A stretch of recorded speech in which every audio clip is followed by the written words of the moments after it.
Setelah itu fitnatud duhaima, ini fitnah duhaima ini ibaratnya gerbangnya Imam Mahdi muncul gitu. Gerbang, bukan di depan gerbang, gerbangnya sudah kebuka. Kalau fitnah duhaima gerbangnya sudah kebuka.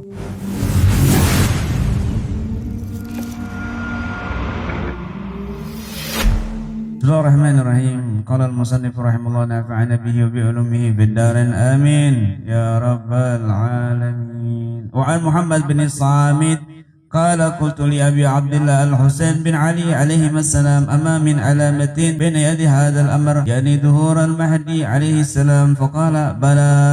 Ketika Muhammad bin Samit ini bertanya kepada Abdullah al-Husain Ali bin Abi Thalib al-Husain, apakah tanda setelah ini di hadapan kita ini yaitu nampaknya munculnya Imam Mahdi? Faqala bala, ya betul. Jadi ketika kemarin kita jelaskan ya hadisnya, kita baca hadisnya kemarin itu, tetapilah bumi jangan gerakan tangan dan kaki ya, jangan bergerak, jangan beranjak sampai kamu melihat tanda-tanda yang aku sebutkan untukmu, yaitu perbedaannya Bani Abbas, perseteruan Bani Abbas, ada seruan dari langit, ada pembenaman di Syam, turunnya penaklukannya Turki ke Jazirah, kemudian penaklukannya Romawi kepada Ar-Ramlah, yaitu dataran pasir ya.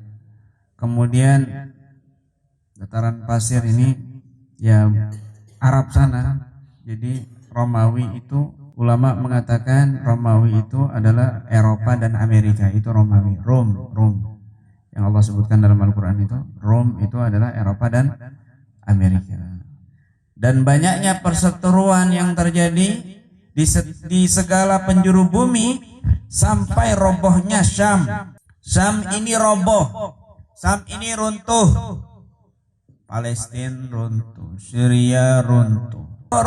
Karena terjadi ada 3 bendera di Syam itu. Benderanya Ashab, yaitu benderanya orang bule, warayatul abqa, dan benderanya orang yang kulitnya merah keputih-putihan, matanya sipit. Kemudian benderanya yang ketiga bendera Sufyani. Palestina, Syria, Yordania, Lebanon, itu Syam ya. Itu akan runtuh karena dikuasai dengan 3 kelompok ini, 3 bendera ini. Benderanya orang asing Al-Ashab, benderanya Al-Abqa, orang yang kulitnya merah keputih-putihan, matanya sipit, dan benderanya kaum Sufyani itu pemburu keturunan Nabi, pemusnah keturunan Nabi, itu kaum Sufyan yang sudah kita jelaskan kemarin. Kata Muhammad bin Samit bertanya kepada Husain bin Ali bin Abi Thalib, apakah setelah ini nampaknya munculnya Imam Mahdi? Maka beliau menjawab, bala, ya. Setelah itu muncul Imam Mahdi. Berarti kan sebentar sudah menyaksikan di Irak, di Syria, di Palestina, kekacauan. Qultu wa mahya. Beliau bertanya kepada Muhammad bin Samit ini, apa tanda-tanda dekatnya munculnya Imam Mahdi wahai Imam Husain? Maka beliau menjawab, qultu wa mahya. Maka Ibn Samit bertanya lagi, apa itu? Qala halaku Banil Abbas, hancurnya Banil Abbas, wa khuruju Sufyani, keluarnya kaum Sufyani, wal khasab bil baida, dan pembenaman di bumi Baida. Qultu ja'altu fidak akhab ayatul hadzal amru, qala inma huwa kanizamil kharzi yatba'u ba'dahu ba'dha. Detik-detik ya, bukan menit-menit, bukan tahun-tahun, tapi detik-detik. Apa yaitu halaku Banil Abbas, kehancurannya Banil Abbas, wa khuruju Sufyani, keluarnya kaum Sufyani, orang Sufyani ini, wal khasab bil baida. Makanya coba lihat sekali-kali, coba ketik di berita ya, bahasa Arab tapi ya akhbar fi Palestina atau akhbar fi Syria, akhbar fi Palestina. Bagaimana nanti lihat ganti gambar ya, surah, ganti gambar, itu banyak sekali gambar-gambar wajah-wajah yang imut-imut Arab dan perempuan-perempuan di situ yang dibunuh-bunuhin dan lain sebagainya. Mereka ini keturunan Nabi, dibunuh-bunuhin begitu.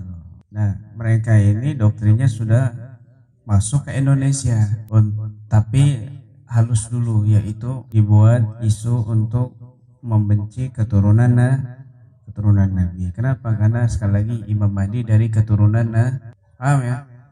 Imam Mahdi bukan dari Kanusan, bukan dari Kelambu, bukan dari Ngaringan, bukan dari Bogor, bukan dari Kalimantan Selatan, bukan dari Pekalongan, dan dari mana-mana, Madura apalagi ya.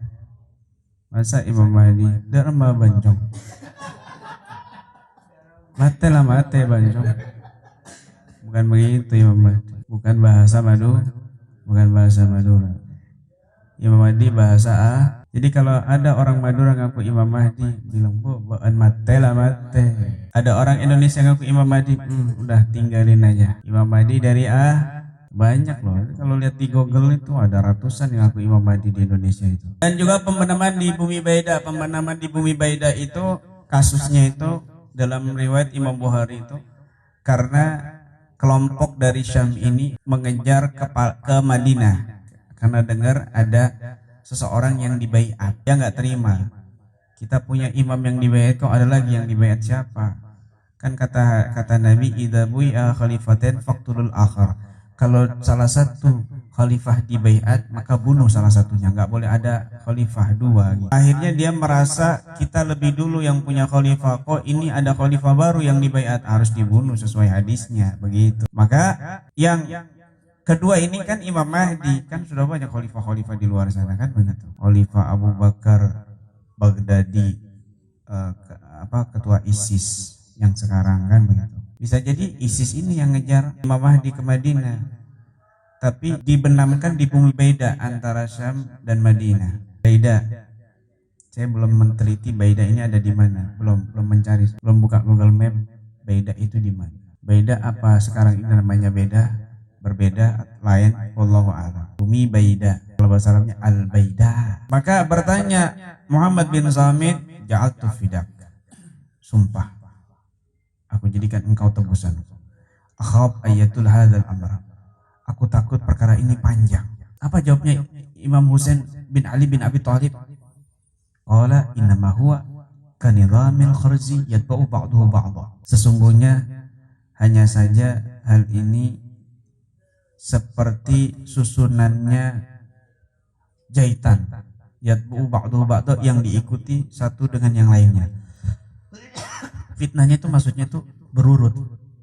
Ini fitnah terjadi, habis. Orang menyangka ini hilang sudah, bertanya ternyata muncul lagi tamadat. Ya dunnuna inqata'at, mereka menyangka terputus. Fatamadat, ternyata muncul lagi fitnahnya. Tenang lagi nih fitnahnya. Tenang lagi. Ternyata muncul lagi. Setelah itu beritanya hilang lagi. Ternyata ada lagi. Fitnahnya muncul lagi. Hilang lagi. Ternyata ada lagi. Terus begitu. Fitnah ini terjadi seperti itu. Wa an Abi Sa'id Al-Khudri radhiyallahu anhu qala Rasulullah sallallahu alaihi wasallam satakunu ba'di fitanun minha fitnatul akhlas yakunu fiha harabun wa harab thumma min ba'diha fitanun ashad minha kullama qila inqata'at tamadat hatta la yabqa baitun minal arab illa dakhalatu wala muslimun illa wasalatu hatta yahruju rajulun min aitrati. Akan datang setelahku fitnah-fitnah, di antaranya fitnatul akhlas. Fitnah akhlas. Apa fitnah akhlas itu?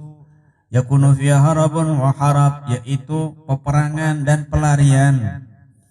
Sudah terjadi apa belum peperangan? Sudah terjadi apa belum?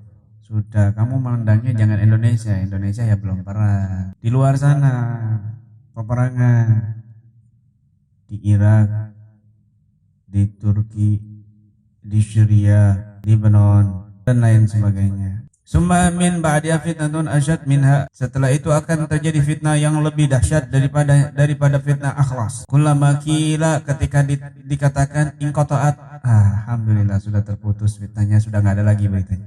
Udah nggak ada lagi peperangan. Tamadat, ternyata muncul lagi. Bukan cuma fitnah perang, tapi fitnah-fitnah yang lain juga. Pembunuhan. Waduh, begal di mana-mana. Begal di mana-mana. Ngeri, akhirnya takut dia keluar. Nggak lama berhenti berita begal. Fenomena begal berhenti. Nggak lama muncul lagi. Kemudian hilang lagi, muncul lagi. Hilang lagi, muncul lagi. Begitu. Seperti itu fitnahnya. Horor. Berhenti, tenang, muncul lagi horor. Horor, berhenti, tenang, muncul lagi kejadiannya. Begitu. Seperti itu. Masya Allah. Ini lagi tenang-tenangnya ini sekarang ini. Di Indonesia ya, di Indonesia. Nanti kacau lagi. Habis itu tenang lagi, kacau lagi. Begitu sampai Imam Mahdi muncul. Ya mungkin bisa jadi lebih parah dari yang sebelumnya. Kanidhami kharzin. Seperti susunannya jahitan. Bahkan dalam hadis yang lain itu ini. Hatta sampai tidak tersisa baitun minal Arab di Arab itu illa dakhalatu kecuali masuk itu fitnah. Wala muslimun illa wasalatu kecuali tidaklah satu muslim kecuali sampai fitnah itu kepada orang muslim itu. Hatta yahruja rajul min itati sampai keluar seseorang dari keturunanku. Masya Allah. Jadi semuanya kena. Mau dimanapun dia seorang muslim bertempat tinggal pasti kena. Mau di goa kena, di hutan kena, apalagi di kota begitu. Rumah orang Arab juga dimanapun berada pasti dimasuki kena. Gitu. Itu fitnatul akhlas. Kemudian setelah itu dalam hadis yang lain summa fitnatus sarra alladzi dakhnuha tahta qadami rajulun min ahli baiti yadununa annahu minni wa laysa minni. Setelah itu terjadilah fitnah sarra yang disulut asap perseteruannya, kerusakannya itu fitnahnya itu dari bawah kaki telapak di bawah kaki seseorang dari keturunanku. Ia menyangka keturunanku padahal dia bukan keturunanku. Setelah fitnah akhlas ini peperangan, perlarian, pengungsian, baru terjadi fitnah sarro yang dimunculkan. Disulut pertama kali asap fitnahnya ini dari seseorang keturunanku yang dia menyangka keturunanku padahal bukan keturunan. Ada ulama yang menulis, Syekh Muhammad Amin itu mengatakan Saddam Hussein, karena Saddam Hussein ini yang pertama kali menyulut peperangan yang sampai ini belum selesai, saat ini sampai selesai. Tahun 1990 kan nyerang Kuwait. Akhirnya Amerika, Eropa, Yahudi, Israel semuanya bikin pangkalan militer di Kuwait sama di Arab dengan alasan keamanan. Ternyata apa yang terjadi sekarang? Malah merebut daerahnya, daerah Irak, Palestina. Kan dimulai dari ini tahun 1990. Wait, 1990 kamu belum lahir. Masih bayi. Ya, Ustadz Jauhari sudah nonton beritanya itu. Karena kan sudah dewasa. Dan sudah kawin waktu itu. 16 tahun sudah kawin. 16 tahun sudah kawin. Makanya kawin. Gitu. Hobinya, kalau ditanya hobinya apa, antum Ustaz? Kawin. Begitu. Masih muda. Sudah tahu berita ini. Fitnatus sarra. Dia kan ngaku-ngaku keturunan Nabi di Mesir kan begitu. Sampai heboh beritanya di Mesir. Saddam Hussein keturunan Nabi, tapi bikin heboh. Ada yang mengatakan seperti itu. Ini penilaiannya, pengkajiannya, penelitiannya Syekh Muhammad Amin dalam kitab Huru-Hara Akhir Zaman. Wallahu a'lam. Kemudian setelah itu fitnatud duhaima, ini hadisnya panjang. Setelah itu fitnatud duhaima, ini fitnah duhaima ini ibaratnya gerbangnya Imam Mahdi muncul begitu. Gerbang, bukan di depan gerbang, gerbangnya sudah kebuka. Kalau fitnah duhaima gerbangnya sudah kebuka.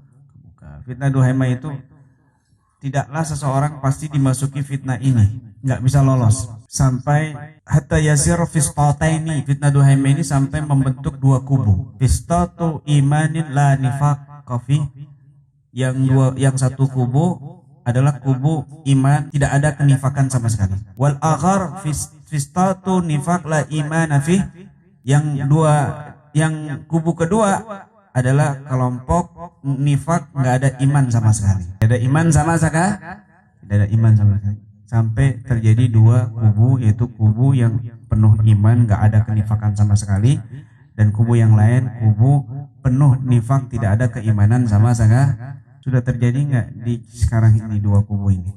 Seperti itu. Ya sudah terbentuk. Kelihatan nyata gitu loh. Cuma kita kadang-kadang bingung, bagian yang mana kita nih, kubu nifak apa kubu iman? Wallahu a'lam. Makanya Cara kamu bisa tahu kamu ini kubu yang benar, kubu iman, bukan kubu nifak. Jangan jauh kamu dari orang dan tentunya yang keturunan Nabi itu lebih selamat. Kamu cari guru di akhir zaman itu ya, selain para kiai-kiai yang soleh, satu yang kamu pegang, cari ulama soleh keturunan Nabi. Kenapa? Karena Imam Mahdi itu munculnya dari keturunan Nabi. Ketika kamu ikut-ikutan membenci keturunan Nabi, lalu Imam Mahdi muncul dan beliau adalah keturunan Nabi, kamu sudah ada kebencian kepada beliau. Kenapa? Keturunan Nabi. Begitu. Padahal itu kan diajarin sama orang tua kita di musola-musola. Padahal itu kan diajarin dibuat sholawatan sama guru-guru kita, kiai-kiai kita di musola. Apa? Ahlul baitil mustafa tuhurihum amanul ardi subihu bil anjumil zuhuri mislam ja'a fis sunani. Dibaca itu di musola-musola, diajarin sama orang tua kamu supaya kamu nggak lupa dari keturunan Nabi Ahlul Baitil Mustafa Tuhuri, keturunan Nabi Al-Mustafa yang suci. Hum amanul ardi, mereka adalah pengaman